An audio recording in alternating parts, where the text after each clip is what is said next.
Imagine un monument où les gladiateurs combattaient, où les batailles navales explosaient, et qui existe toujours aujourd'hui.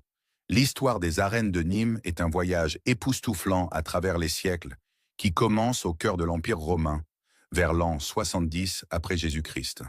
Construite durant le règne de l'empereur Claude, cette monumentale structure est un témoignage vivant de l'ingénierie et de l'ambition romaine.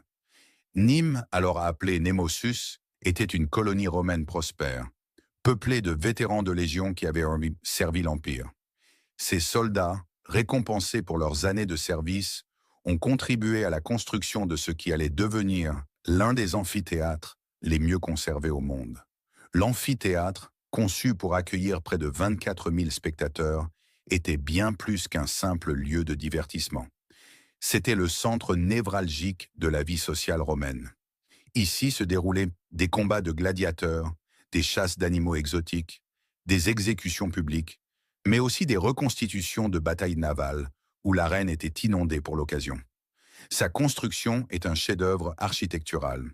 Mesurant 133 mètres de long et 101 mètres de large, il s'élève sur 2 niveaux, avec 34 rangées de gradins. Les architectes romains ont utilisé des techniques de construction révolutionnaires, des arches en pierre parfaitement calculées, un système d'évacuation élaboré et une acoustique remarquable qui permettait aux spectateurs, même aux places les plus élevées, d'entendre distinctement ce qui se passait dans l'arène. Après la chute de l'Empire romain, les arènes ont connu des destins multiples. Au Moyen Âge, elles sont devenues une véritable forteresse défensive avec des tours construites à l'intérieur même de la structure. Des centaines de personnes y ont vécu, transformant l'amphithéâtre en un véritable village fortifié. À la Renaissance, l'intérêt pour le patrimoine antique renaît et les arènes commencent à être préservées.